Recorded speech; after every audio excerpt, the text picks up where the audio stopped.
शीलं शङ्कराचार्यम्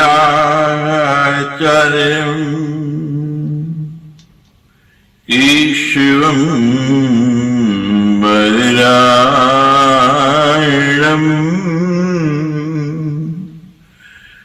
सूत्रभाष्ये स्थितो वन्दे भगवन्तो पुनः पुनः नारायणं नमस्कृत्यं नरं चैव नरोत्तमं देवीं सरस्वतीं व्यासं ततो जयमुदीरये।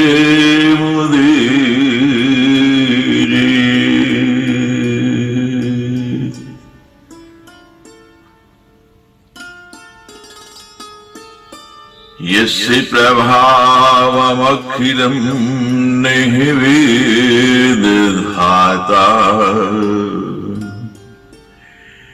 ने हरिगिरीशो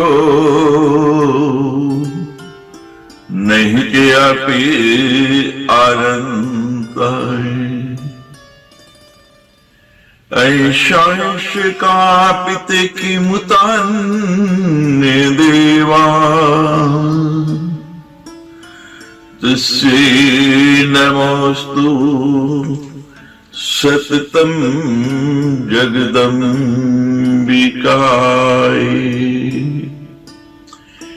यद्पद पंकजरजै समवापि विश्वम्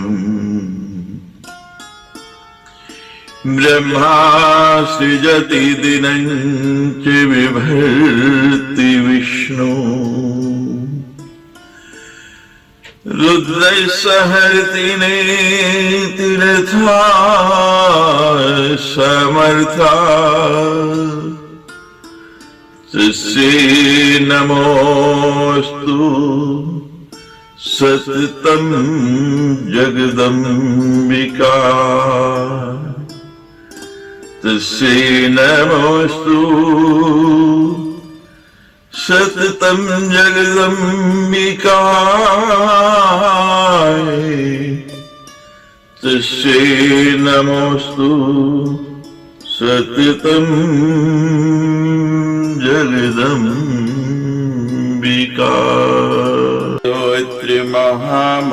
महाभागकथायां तु महाद्भुते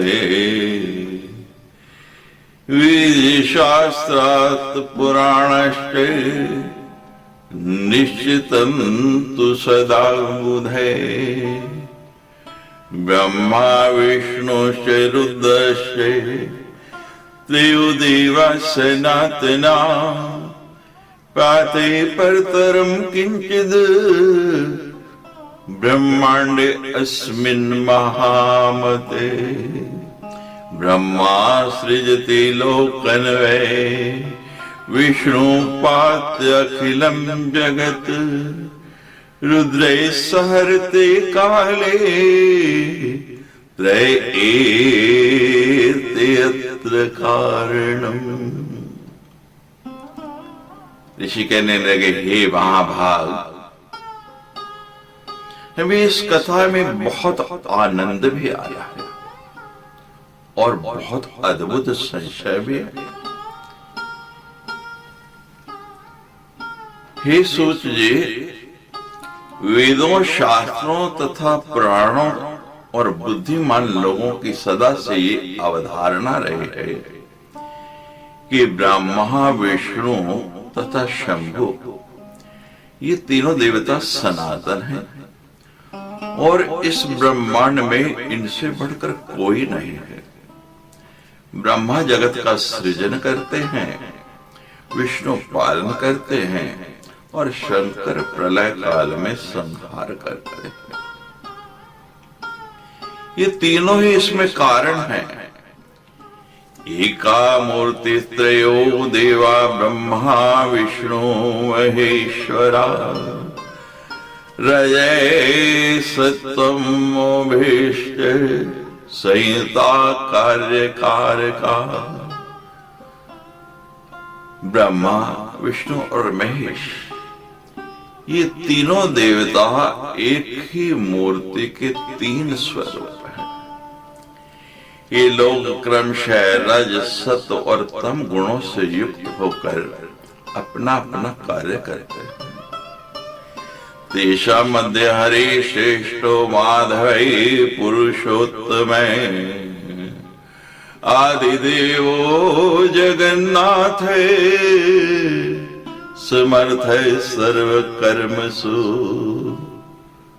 नान्य कोऽपि समर्थोऽस्ति विष्णु तुल तेजसे से कथम स्वापयते स्वामी विविशो योग माया। इन तीनों में माधव, पुरुषोत्तम, आदिदेव, जगन्नाथ, श्री हरि श्रेष्ठ और वे सभी कार्य संपादित करने में समर्थ हैं। अनुपम तेज वाले विष्णु से बढ़कर सर्वसमर्थ अन्य कोई भी नहीं है। उन जगतपति विष्णु को योग माया ने विवश करके भला कैसे सुला दिया है। उस समय उन विषयों की चेतना कहां चली गई, उनके जीवन की चेष्टा कहां लुप्त हो गई। ये महाभाग, ये हमारे मन में बहुत संदेह उत्पन्न कर रहा है।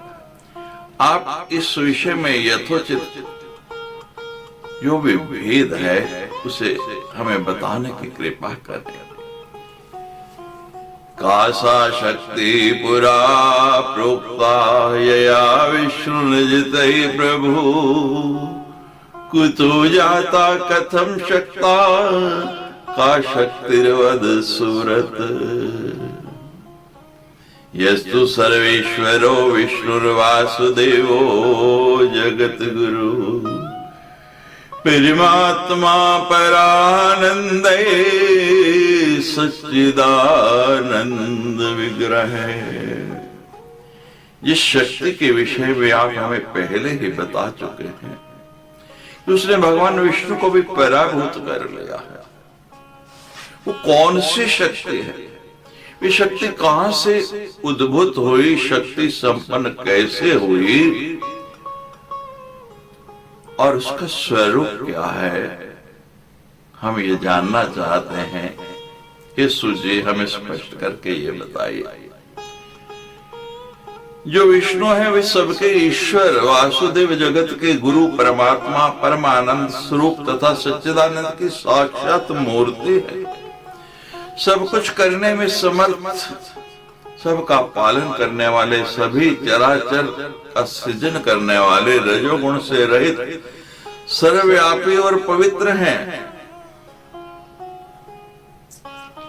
ये परात्पर विष्णु, विष्णु की निद्रा को परतंत्रता में कैसे आबद्ध हो गए। एताश्च आश्चर्यभूतो हि संदेहो ने परंतप छिंदि ज्ञानासीना सूत व्यास शिष्य महामते। हे परमपित, हमें इस प्रकार का आश्चर्यजनक संदेह है। हे सूर्य, हे व्यास शिष्य, हे महामते, आप अपने ज्ञान रूपी खड़ग से हमारे इस संदेह को नष्ट कर दीजिए, इसको दूर कर दीजिए। ऋषियों की ऐसी जिज्ञासा सुन करके सूर्य कहने लगे, के संदेह हम भिनत दैन त्रैलोकी सचराचरे मोहिति मुने कामं ब्रह्मपुत्रा सनातना। नारदै कपिलश्चैव प्रश्ने अस्मिन् मुनि सत्तमा किं ब्रवीमि महाभागा दुर्घटे अस्मिन् विमर्शने। हे मुनिजन, इस चराचर जगत में कौन ऐसा है जो इस शंका का समाधान कर सके? जबकि ब्रह्मा के पुत्र सनकादि मुनि तथा नारद कपिल आदि भी इस विषय में मोहित हो जाते हैं। हे मुनिश्रेष्ठ, हे महाभाग, तब इस जटिल समस्या के समाधान में मैं क्या कहूं? देवताओं में भगवान विष्णु ही सर्वव्यापी और सभी भूतों के रक्षक कहे गए। उन्हीं से चराचर समस्त विराट संसार की सृष्टि हुई है। वे सभी देवता परस्पर परमात्मा को नमस्कार करके नारायण, ऋषिकेश, वासुदेव, जनार्दन रूप में उनकी उपासना करते हैं। कुछ लोग महादेव, शंकर, शशिशेखर, त्रिनेत्र, पंचवक्त्र, शूलपाणी और विषध्वज के रूप में उन्हीं की उपासना करते हैं।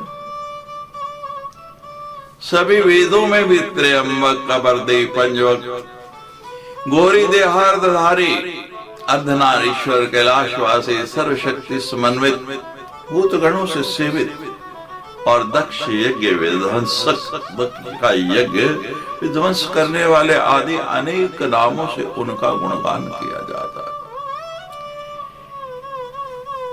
तथा सूर्य वेद विदय साय प्रतिदिने दिने मध्याह्ने तु महाभागा स्तुवन्ति विविधे तवे। हे महाभाग, वैदिक विद्वान लोग सूर्य आदि नामों से नित्य प्रातः, साय तथा मध्याह्न काल में संध्या करते समय वैदिक प्रकार से अनेक स्तुतियों के द्वारा उन्हीं की प्रार्थना करते हैं। सभी वेदों में सूर्य की उपासना श्रेष्ठ गई गई है तथा उन महात्मा का नाम परमात्मा कहा गया है। वेदों में सर्वज्ञ वेदज्ञों द्वारा अग्निदेव की भी स्तुति की गई। वहां त्रिलोकेश, इंद्र, वरुण तथा अन्य देवताओं की भी स्तुति की गई है। यथा गंगा प्रवाहिष्टे मौवे परिवर्तते तथैव सर्वदेवेषु विष्णु प्रोक्ता महर्षिभिः। जिस प्रकार गंगा अपनी अनेक धाराओं में विद्यमान रहकर प्रवाहित होती है, उसी प्रकार महर्षियों द्वारा भगवान विष्णु सभी देवताओं में विद्यमान बताए गए। त्रीण्यवि प्रमाणानि पठितानि सुपंडितैः प्रत्यक्षं च अनुमानं च शाब्दं चैव तृतीयकम् चत्वारेतरे प्राहुरूपवानि युतानि च अर्थापदि युतानि पंच प्राहुर्महाधीये। मनुष्य विद्वानों ने 3 प्रकार के मुख्य कारण प्रत्यक्ष, अनुमान और तीसरा शब्द बताया है। और अन्य न्याय के पंडित 4 प्रमाण मानते हैं: प्रत्यक्ष, अनुमान, उपमान एवं शब्द मान। और मीमांसा के विद्वान लोग अर्थापत्ति को लेकर 5 प्रमाण मानते हैं। सप्त पौराणिकाश्चैव प्रवदन्ति मनीषिणा एते प्रमाणैर्दुर्जेयम् यद् ब्रह्म परम चेतत्। लेकिन पौराणिक विद्वान 7 प्रमाण मानते हैं। इन प्रमाणों से भी जो दुर्गेय है, इनसे भी परे है, वह है पर ब्रह्म। इसलिए इस विषय में बुद्धि, शास्त्र एवं निश्चय युक्ति से बार बार विचार करके अनुमान करना चाहिए। साथ ही सन्मार्ग का अनुसरण करने वाले दृष्टांत द्वारा इस प्रत्यक्ष विज्ञान का चिंतन बुद्धिमान मनुष्य को सर्वदा करना चाहिए। विद्वांसोऽपि वदन्त्येवं पुराणे परिगीयते। दुहिणे सृष्टि शक्तिश्चे हरो पालन शक्तिता। हरे संहार शक्तिश्चे सूर्य शक्ति प्रकाशिका। नराधरण शक्तिश्चे शेषे कुर्वे तथैव च। प्राय सभी पुराण और विद्वान लोग ऐसा कहते हैं कि ब्रह्मा में सृष्टि करने की शक्ति, विष्णु में पालन करने की शक्ति, शिव में संहार करने की शक्ति, सूर्य में प्रकाश करने की शक्ति तथा शेष और शिव भी शव बन जाते हैं। शिव से यहाँ तक कि भोजन करने भी सर्वथा असमर्थ है, वो स्वयं भोजन भी नहीं कर सकता। एवं सर्वगता शक्ति सा ब्रह्मेति विविच्यते। सोऽपि यस्या विविधे सम्यग् विचार्या सुधया सदा। वो सर्वत्र व्याप्त रहने वाली आदि शक्ति ब्रह्म कहलाती। बुद्धिमान मनुष्य को चाहिए कि वह अनेक प्रकार के यत्नों द्वारा सम्यक रूप से उसकी उपासना करे, उसका चिंतन करे। भगवान विष्णु में जो शक्ति है उसको सात्विकी कहते हैं, जिसके बिना वो अकर्मण्य होता है। ब्रह्मा जी के अंदर राजसी शक्ति है, वे भी शक्तिहीन होकर सृष्टि की रचना नहीं कर सकते हैं। और भगवान शिव के अंदर तामसी शक्ति है, जिसके पल पर ही वो संहार कार्य प्रतिपादित करते हैं, संपादित करते हैं। इस विषय में मनुष्य बार बार विचार करके तर्क वितर्क करते रहना चाहिए। शक्ति करोति ब्रह्मांडम सा विपाल्यते अखिलम। इच्छा संहरत्येषा जगते चराचरम। शक्ति संपूर्ण ब्रह्मांड की रचना करते, सबका पालन करते हैं और इच्छा अनुसार इस चराचर जगत का संहार करते हैं। न विष्णु न हरे शक्रो न ब्रह्मा न च पावके। न सूर्यो वरुण शक्ते स्वीकारे कथंचन। इस शक्ति के बिना विष्णु, शिव, इंद्र, ब्रह्मा, अग्नि, सूर्य और वरुण कोई भी अपने कार्य में किसी प्रकार भी समर्थ हो ही नहीं सकता है, अपने कार्य को कर ही नहीं सकता। ये सारे के सारे देवगण शक्ति युक्त होने पर ही अपने अपने कार्यों को संपादित करते हैं और प्रत्येक कार्य के अंदर कारण में वही शक्ति प्रत्यक्ष दृष्टि गोचर होती है, दिखाई देती है। सगुणा निर्गुणा सातु द्विधा प्रोक्ता मनीषी भी। सगुणा रागी भी शिव्या निर्गुणा तु विरागी भी। मनीषी पुरुषों ने शक्ति के दो रूप माने हैं, एक सगुणा और निर्गुणा। दो भेद हैं।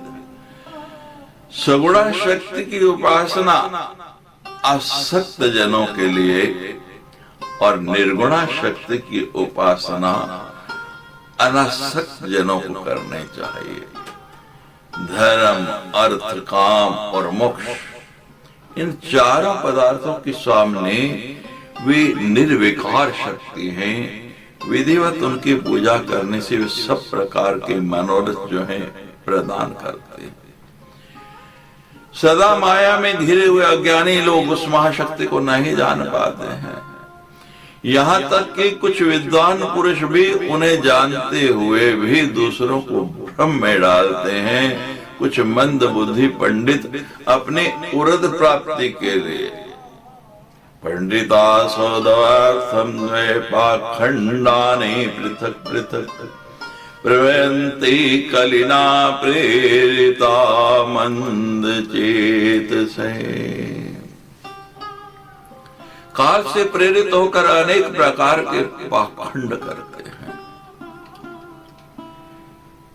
हे महाभागो, इस कली में बहुत प्रकार के अवैधिक तथा भेद मूलक धर्म उत्पन्न होते हैं जो दूसरे युगों में नहीं होते।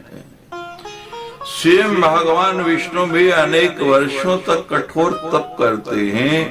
ब्रह्मा और शंकर जी भी ऐसा ही करते हैं। तो जब ये तप करते हैं तो किसका ध्यान करते हैं, किसकी आराधना करते हैं? ये तीनों देवता निश्चित ही किसी का तो ध्यान करते होंगे ना। वो कौन है? कामेना सदा कामं ते त्रय सर्वदेव ही यजन्ति अगिलान् विदिनान् ब्रह्म विष्णु महेश्वरा वै शक्तिं परां देवीं ब्रह्माख्यं परमात्मिकां ध्यायन्ति मनसा नित्यं नित्यां मत्वा सनातनी। अपनी इच्छाओं की पूर्ति के लिए ब्रह्मा विष्णु और महेश के हमें सृजन पालन और संहार की शक्ति मिले। अनेक प्रकार के यज्ञ सदा करते रहते हैं। ये उन पराशक्ति ब्रह्म नाम वाली परमात्मा देवी को नित्य और सनातन मानकर सर्वदा मन से उन्हीं का ही ध्यान करते हैं। हे मुनिश्रेष्ठ, सब शास्त्रों का यही निश्चय जानना चाहिए कि वो दृढ़ निश्चय विद्वानों के द्वारा सदा सेवनीय आदि शक्ति है। यह गुप्त रहस्य मैंने कृष्णदेव पायन से सुना है, जिसे उन्होंने नारद जी अपने पिता ब्रह्मा जी से और ब्रह्मा जी ने भगवान विष्णु के मुख से सुना था। इसलिए विद्वान पुरुषों को चाहिए कि न तो वो किसी अन्य बात को सुने और न माने, तथा दृढ़ प्रतिज्ञा होकर सदा शक्ति की ही उपासना करें। प्रत्यक्षमपि द्रष्टव्यं शक्तस्य विशेषितम् अतः सर्वेषु भूतेषु ज्ञातव्ये शक्तिरेव हि। शक्तिहीन असमर्थ पुरुष का व्यवहार तो प्रत्यक्ष ही देखा जाता है, वो कुछ नहीं कर पाता है। इसलिए सर्वव्यापिनी आदि शक्ति जगत जननी भगवती को ही जानने का प्रयत्न करना चाहिए। उनकी आराधना में निरंतर संलग्न रहना चाहिए। बोलो सच्चे दरबार की।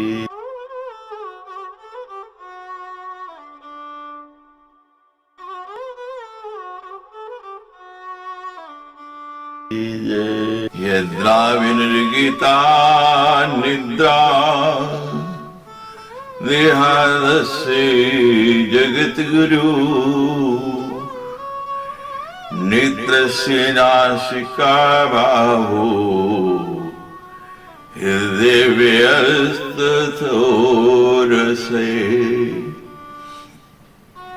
सूजी कहते हैं, हे मुनिजनों, जब जगत गुरु भगवान विष्णु के शरीर से निद्रा देवी निकली, उस समय उनके नेत्र, मुख, नासिका, भुजा, हृदय तथा वक्षस्थल से निकलकर वे शास्त्र तामसी निद्रा, वो तामसी शक्ति आकाश में स्थित हो गई।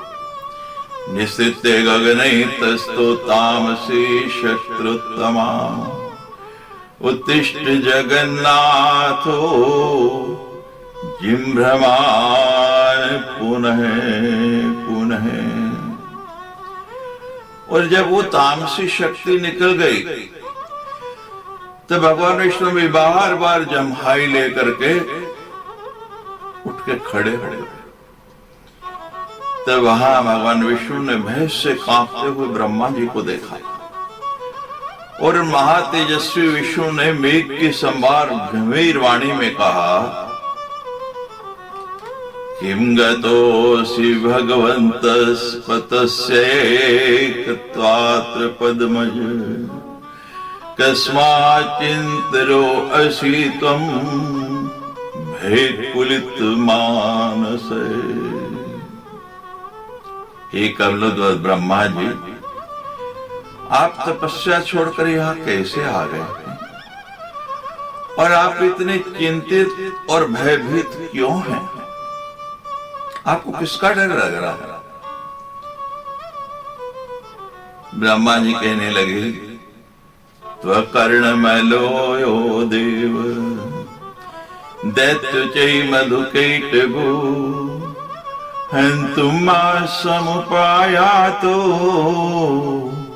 घोररूपो महाबलो व्याधयो समायास्त तत्समीपं जगत्पते त्राहि मां वासुदेवाद्य भयतस्तं विचेतनम्। हे देव, आपके कानों के मल से दो महादात्य पड़े हुए ये बड़े भयंकर दैत्य पैदा हो गए हैं। ये महाबली हैं जिनका नाम मधु और केटव है। उन्हीं दोनों के भय से मैं आपके पास आया हूं। हे जगत गते, हे वासुदेव, आप मुझे भयभीत तथा कर्तव्य मूढ़ की रक्षा कीजिए। भगवान विष्णु ने जब ब्रह्मा जी को ऐसा डरा हुआ देखा तो कहने लगे, ब्राह्मण, अब आप निर्भय हो जाइए, इनकी मृत्यु निकट है। मैं शीघ्र ही युद्ध करके इन दोनों दैत्यों का वध करूंगा। जब भगवान विष्णु ब्रह्मा जी से ऐसा कह रहे थे, ठीक उसी समय वो दोनों मतवाले दैत्य ब्रह्मा जी को ढूंढते हुए वहां पहुंचे। हे श्रेष्ठ मुनियों, वे दैत्य उस महासागर के जल में बिना किसी अवलंबन के निश्चिंत होकर खड़े थे। और अहंकारी राक्षस ने ब्रह्मा जी से कहा कि तुम भागकर इनके पास क्यों आए हो? अब तुम युद्ध करो, इनके देखते ही देखते हम लोग तुम्हें मार डालेंगे। तत्पश्चात शैया पर सोने वाले इस पुरुष को भी मार डालेंगे। इसलिए तुम हम दोनों भाइयों से या तो युद्ध करो अथवा यह कहो कि मैं तुम्हारा सेवक हूं। सूर्य कहने लगे, उन दैत्यों का वचन सुनकर भगवान विष्णु ने कहा, अरे दानवेंद्रो, तुम मेरे साथ यथार्थ युद्ध करो, मैं तुम दोनों दैत्यों का घमंड चूर चूर कर डालूंगा। हे महाभागो, तुम दोनों की लड़ने की इच्छा है और अपने आप को बहुत बड़ा महायोद्धा समझ रहे हो, तो आ जाओ। श्रुत्वा तद्वचनचो क्रोध व्याकुलिलोचनो निराधारो जलस्थो च युद्धोद्युक्तो भूवतु। जब भगवान ने ऐसा कहा तो उसे सुनते ही उन दैत्यों के नेत्रों में क्रोध की ज्वाला और उन ज्वाला से वो नेत्र लाल हो गए। जल में खड़े वो निराधार दोनों भयंकर दानव युद्ध करने के लिए तैयार हो गए। उनमें मधु दैत्य कुपित होकर भगवान विष्णु से युद्ध करने के लिए शीघ्र ही चल पड़ा और कैटव वहीं खड़ा रहा। दो मतवाले वीर एक समान बल में मधु और कैटव विष्णु में बहुत महायुद्ध होने लगा। जब मधु थक जाए तो कैटव लड़ने आ जाता, जब कैटव थक जाए तो मधु लड़ने आ जाता। बारी बारी से वो दोनों मदान दैत्य परम प्रतापी भगवान विष्णु के साथ बारी बारी से बाहु युद्ध करते रहे। उस समय वहां ब्रह्मा जी उस युद्ध के दृष्टा बने और आकाश में स्थित आदि शक्ति देवी भी इस युद्ध को देख रहे। बहुत दिनों तक युद्ध करते करते भी वे दैत्य नहीं थके तो भगवान विष्णु को गलाने होने लगे। और विश्व का सबसे लंबा युद्ध है। रावण का युद्ध मात्र 9 दिन चला।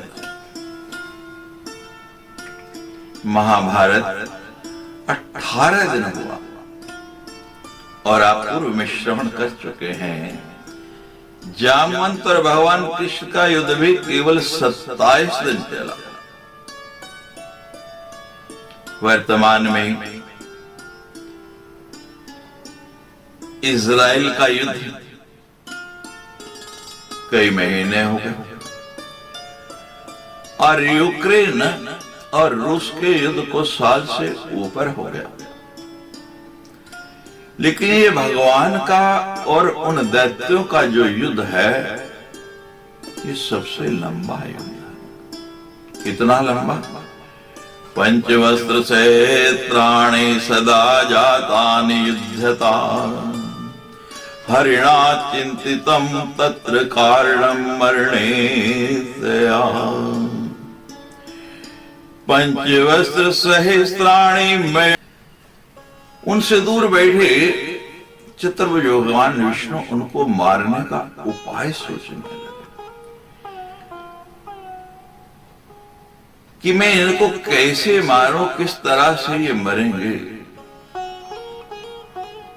भगवान ये सोच से ध्यान में चले गए। उनका ध्यान लग गया और उस ध्यान की अवस्था में वो विचार करने पर उनको ज्ञात हो गया कि इन दोनों दैत्यों विष्णुराज नमो देवी महामाये सृष्टि संहार कारिणी अनादि निधने चंडी मुक्ति मुक्ति प्रदे शिवे नैति रूपम विजानामि सगुणम निर्गुणम तथा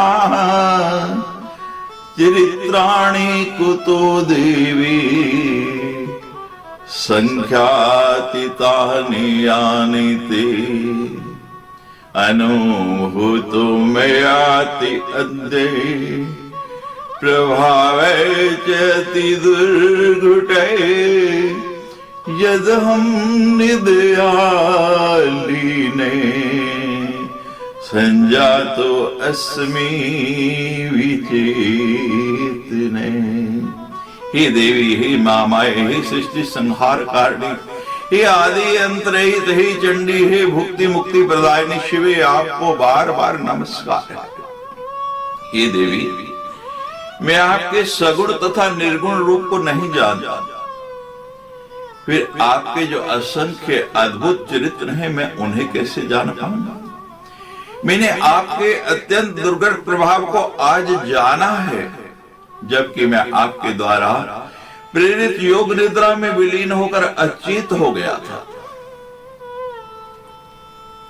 ब्रह्मणा चेति यत्नेन बोधितोऽपि पुनः पुनः निप्रबुद्धे सर्वथाहम् संकोचित षडीन्द्रिये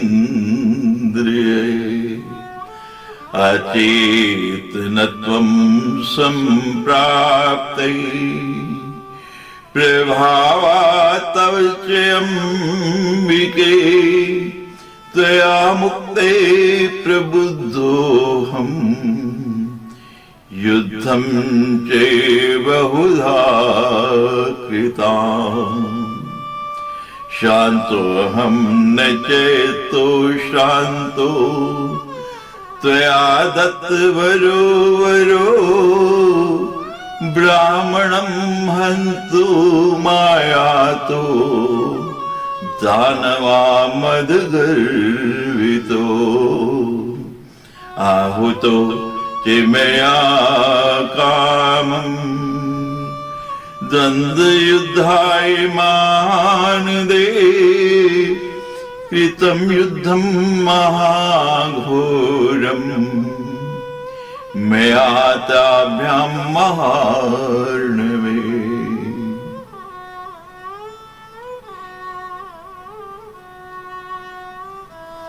हे मां भगवती,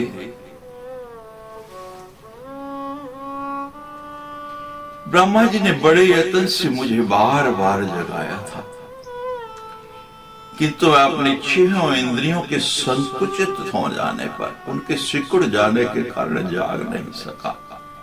हे अंबिके, उस समय में आपके प्रभाव से अचेत हो गया था। जब आपने अपना बड़ा प्रभाव हटा लिया तब मैं जगा और इन्हें उन दानवों के साथ अनेक प्रकार से युद्ध किया। उस युद्ध में मैं तो थक गया, किंतु वे नहीं थके, क्योंकि उन्हें आपका वरदान था। जब वे मदोन्मत्त दानव ब्रह्मा जी को मारने के लिए दौड़े, तब मैंने भी पुनः द्वंद्व युद्ध के लिए उनका आह्वान किया। ईमान प्रदायिनी, उस समय मैंने उनके साथ महासागर में घोर युद्ध किया।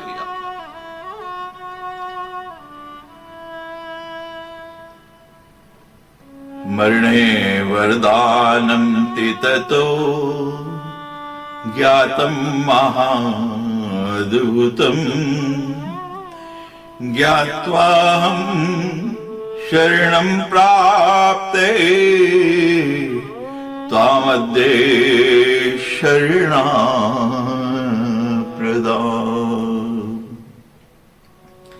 साहम्यं कुरु मे माते खिन्नोऽहं युद्धकर्मणा दीप्तो तो वरदानेन तव देवार्तिनाशने।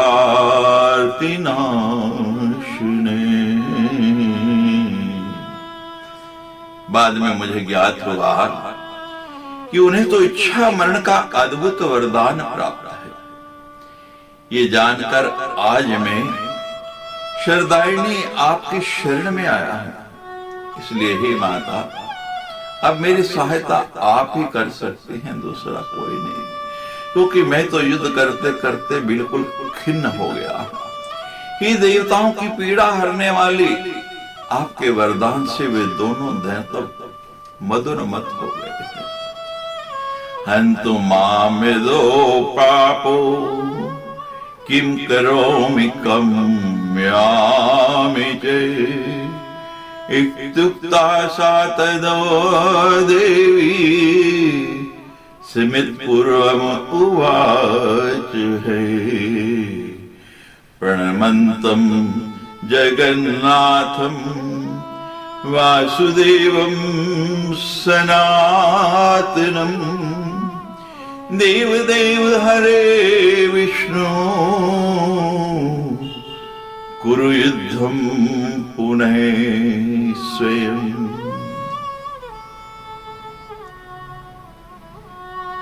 वे दोनों पापी मुझे मार डालना चाहते हैं। अब मैं क्या करूं, कहां जाऊं? प्रणाम करते हुए उन जगन्नाथ सनातन वासुदेव विष्णु के ऐसा कहने पर जब भगवान ने ऐसी प्रार्थना की तो मंद मंद मुस्कुराते हुए वो देवी सामने प्रकट होगी। उसने कहा, हे देव देव, हे हरे, हे विष्णु, आप पुनः उनसे युद्ध कीजिए, दोबारा उनसे युद्ध कीजिए।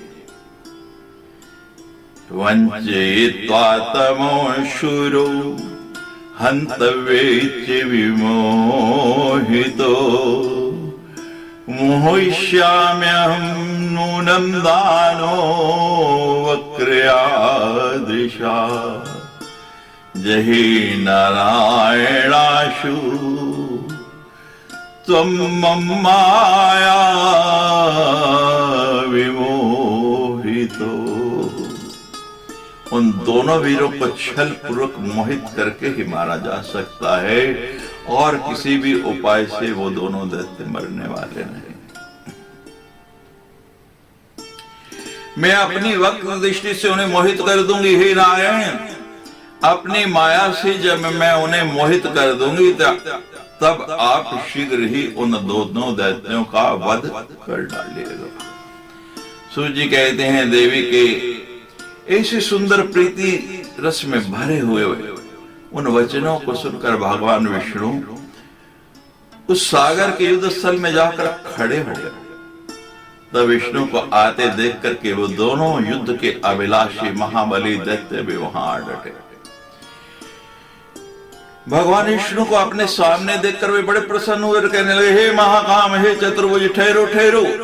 हार और जीत को प्रारब्ध के अधीन समझकर अब तुम हमारे साथ सिद्ध करो। बलवान व्यक्ति विजय प्राप्त करता है किंतु कभी कभी भाग्यवश दुर्बल व्यक्ति भी जीत जाता है। देवाधीनो विदित्वा दैनूनम जय पराजयो सबलो जय मापनोति देवा जयति दुर्बल। आप जैसे महापुरुष को जय या पराजय में हर्ष या शोक कभी नहीं करना चाहिए। आपने दानव शत्रु होकर पूर्व काल में बहुत से दैत्यों को अनेक बार हराया, परंतु इस समय तो हम दोनों के साथ लड़ते हुए आप पराजित हो गए। सूर्य कहते हैं, इत्युक्ता तो महाबाहो युद्धाय समुपस्थितो। ऐसा कहकर वे दोनों महाबाहु वो दोनों दैत्य युद्ध के लिए तत्पर होकर आ गए। तब वहां अक्सर देखकर जो ही विचित्र कर्मा विष्णु ने उन दोनों पर अपनी मुष्टि से प्रहार किया, तो ही उन दैत्यों ने भी दोनों ने एक साथ भगवान विष्णु के ऊपर मुष्टि का प्रहार किया। इस प्रकार उनमें महाभयंकर युद्ध होने लगा। दानों को युद्धरत देखकर नारायण श्री हरि ने दीन दृष्टि से भगवती की ओर देखा। सूर्य कहते हैं, तम वीक्षेतादिशं विष्णु करुणार संयुतम। उन अरुण नेत्रों वाली भगवती उन दोनों दैत्यों को देख करके हंसने लगी, मुस्कुराने लगी।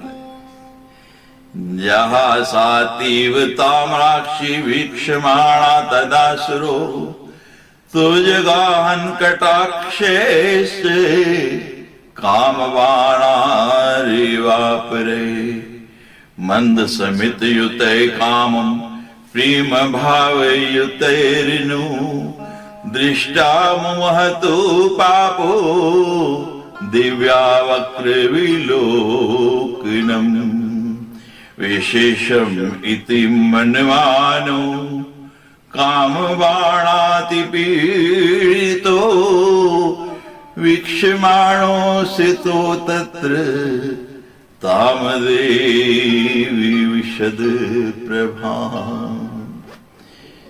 भगवान विष्णु की ऐसी करुणा जानक दीन दशा देखकर अरुण नेत्रों वाली भगवती उन दैत्यों की ओर देखकर हंसने लगे और उन्होंने दूसरे काम बाणों के समान मंद मुस्कान युक्त प्रेम भाव से भरे अपने कटाक्ष से उनके ऊपर प्रहार कर दिया।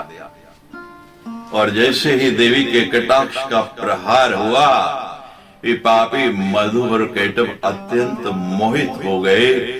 वे कामांध दानव अपने ऊपर भगवती की विशेष कृपा जानकर, अनुकंपा जानकर कामबाण से अत्यंत पीड़ित होने लगे और उस अपूर्व सुंदरी, उस शोभाशालिनी भक्ति को देखते हुए वहीं के वहीं खड़े रह गए। भगवान विष्णु भी देवी के उस प्रयत्न को समझ गए। दोनों कामी दानवों को देवी की माया से विमोहित जानकर स्वकार्य साधक भगवान विष्णु वहां मेघ के समान गंभीर वाणी में उन दोनों से कहने लगे, वाचितो हसंश लक्षणम मेघ गंभीर आगिरा वरम वरयताम वीरो युवयोर्यो भिवांछिते।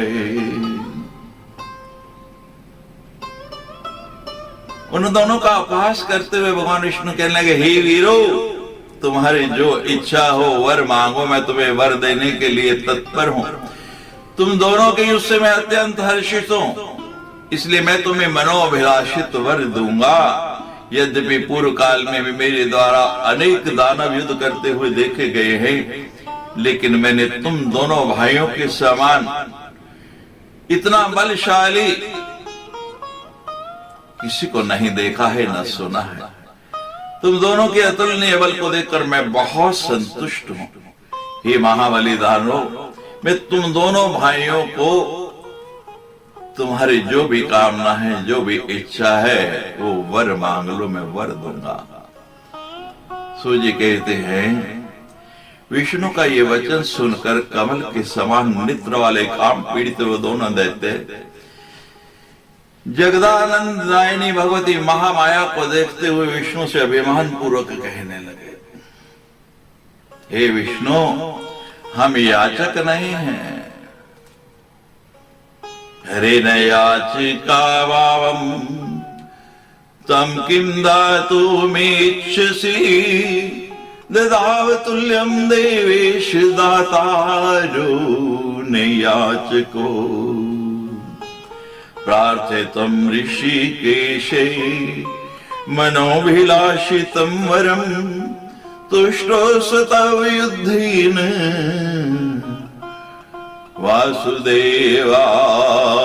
वासुदेवाद्भुतेन च।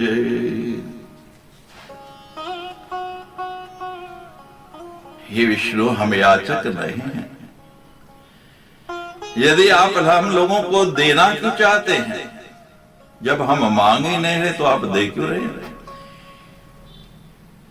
हाँ हे देवेश, यदि आप कुछ लेना चाहते हैं तो आप जो मांगे हम दे सकते हैं, क्योंकि हम लोग भिक्षुक नहीं हैं, दाता हैं। हे ऋषिकेश, आप अपना मनोभिलाषित वरदान मांगे। हे वसुदेव, आपके अद्भुत युद्ध से हम लोग आप पर अत्यंत प्रसन्न हैं। दोनों दैत्य फूल के कुप्पा हो गए। भगवान ने उनकी इतनी स्तुति कर दी। शास्त्र कहता है, स्तुति करने वाले को नहीं, चापलूसी व्यक्ति को नहीं, निंदा करने वाले को निकट रखिए जो आपके दोष बता दे। निंदक नीरे राखी आंगन कुटी क्षमा। चापलूस व्यक्ति आपका हितैषी नहीं है, वो आपको सही जानकारी नहीं देगा, और अगर सही जानकारी नहीं मिलेगी तो आप कभी भी धोखा खा जाएंगे। सचिव वैद गुरु तीन जो प्रिय बोले भय आस, राज धर्म तन तीन का वही बेगही नास। आपका सेक्रेटरी आपको सही नहीं बता रहा। वैद्य आपको सेप्टिक हो गया, अंग काटना पड़ेगा, लेकिन मेरा रोगी है सही नहीं बताता है। मंत्री राजा को, वैद्य रोगी को, और गुरु शिष्य को अगर सही जानकारी नहीं देता तो तीन की हानि होती है। राजा का राज्य जाएगा, रोगी का शरीर जाएगा, और अगर गुरु सही नहीं बताता तो धर्म भी नहीं टिकेगा, उसकी भी हानि होगी। श्रुत्वा प्रत्युवाच जनार्दन भवेता मध्य में तुष्टो वम वध्यावो भावपि। उन दोनों का वचन सुनकर भगवान विष्णु ने उत्तर दिया, यदि तुम दोनों मेरे ऊपर प्रसन्न हो तो यही वरदान दो कि तुम दोनों भाई अब मेरे ही हाथों से मारे जाओ।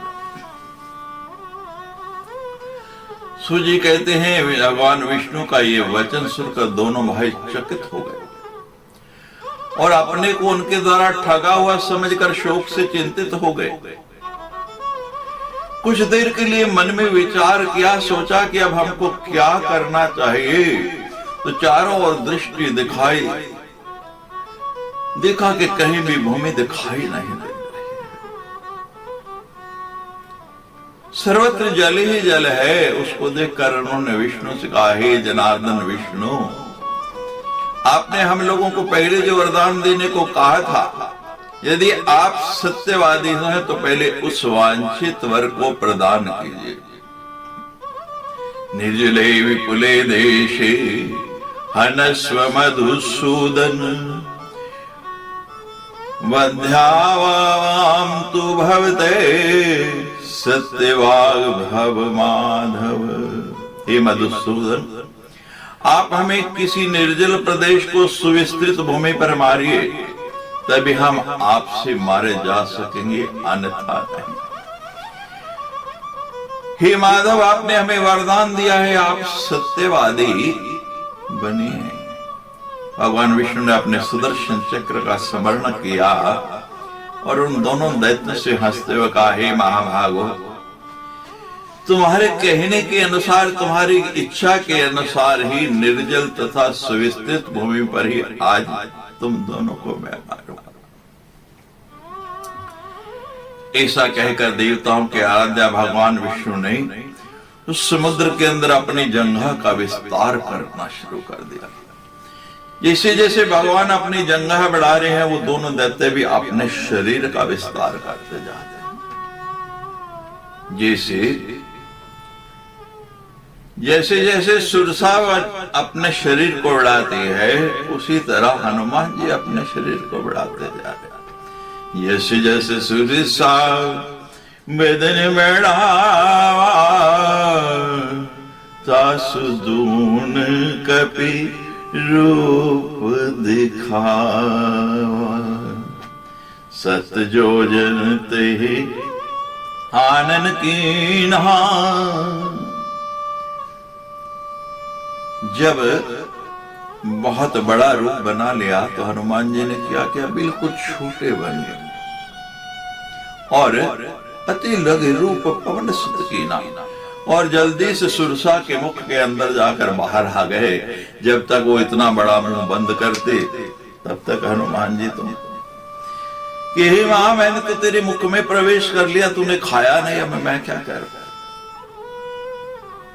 जैसे जैसे भगवान अपनी जंघा का विस्तार कर रहे हैं, इसे वैसे वो दैत्य बढ़ते जाए। भगवान ने अपनी जंघा से पूरे समुद्र को घेर लिया। उसने कहा, दैत्यो देखो, यहां जल नहीं है, पृथ्वी है, तुम इसी पर अपना सिर रखो। ऐसा करते ही आज हम और तुम दोनों सत्यवादी सिद्ध होंगे। उस समय विष्णु का तथ्य पूर्वक वचन सुनकर और अपने मन में विचार करके उन दैत्यों ने कहा कि अब कोई रास्ता नहीं है, अब मैं क्या करूं, अब कोई साधन नहीं है। भगवान द्विगुणम चक्रे जगनम विस्मितो तदा, शीर्षे संधतमाम तत्र जगने परम अद्भुते, रथांगिन तथा चिन्ने विष्णुना प्रभु विष्णुना, जगनोपरि वेगेन प्रकृष्टे शीर्षि तयो। तब भगवान ने अपने दोनों जंघाओं को बढ़ाकर उनसे भी द्विगुणित कर लिया। अब दोनों दैत्यों ने अपना मस्तक उस अत्यंत अद्भुत जंघे पर रख दिया।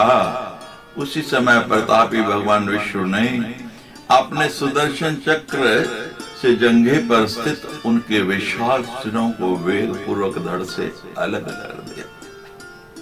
दोनों दैत्य मारे गए।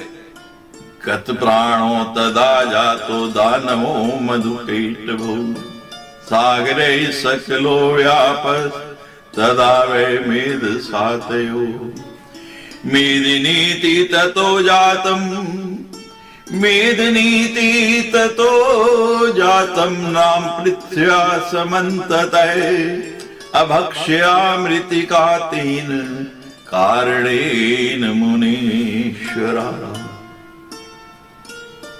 वो दोनों दैत्य मधुर कैटभ जब मारे गए तब उनके मेल से, उनकी चर्बी से इतने विशाल उनके शरीर हुए थे, वो सारे का सागर, जितना भी सागर था उससे पट गया। हे मनुष्यों, वही पृथ्वी बने, उसी का नाम मेदिनी पड़ा, क्योंकि वो उनके मेद से बने हैं। इसलिए मृतिका को अभक्ष्य माना गया है, मिट्टी नहीं खानी चाहिए। मिट्टी शाकाहारी नहीं है, वेजिटेरियन नहीं है, क्योंकि ये उन दोनों दैत्यों के मेद से बने हैं। माताएं अपने बालकों को मिट्टी खाने से मना करती हैं, और भगवान ने भी जब मिट्टी खाई तो यशोदा ने मना किया, और भगवान कहते मां मैंने तो मिट्टी खाई ही नहीं, झूठ भी बोलता है। और जब मां ने मुख खोला तो क्या देखती है, मिट्टी नहीं, उस मुख के अंदर पूरे का पूरा ब्रह्मांड नजर आया। सूर्य जी कहते हैं आप लोगों ने जो प्रश्न किया था उसका ठीक ठाक उत्तर मैंने दे दिया है। बुद्धिमान मनुष्यों को चाहिए कि वे सदा ही उस महामाया महाविद्या की उपासना करते रहे। आराध्या परमा शक्ति सर्वैरपि सुरासुरै नाते परतरम किंचिद अधिकम भुवनत्रये। क्योंकि वे पराशक्ति ही समस्त देव दानों द्वारा आराध्य हैं। उनसे बढ़कर के कोई भी दूसरा देवता तीनों लोकों में नहीं है। सत्यम सत्यम पुनर्सत्यम, सत्यम सत्यम पुनर्सत्यम, वेद शास्त्रार्थ निर्णय, पूजनीया पराशक्ति निर्गुणा सगुणार्थवा। ये बात सर्वदा सत्य है। एवं वेदों तथा शास्त्रों का निष्कर्ष है कि सगुण या निर्गुण दोनों रूप में सर्वदा सर्वत्र वही शक्ति विराजमान है, और हमें सदा उसका ही पूजन करते रहना चाहिए। बोलो सच्चे दरबार की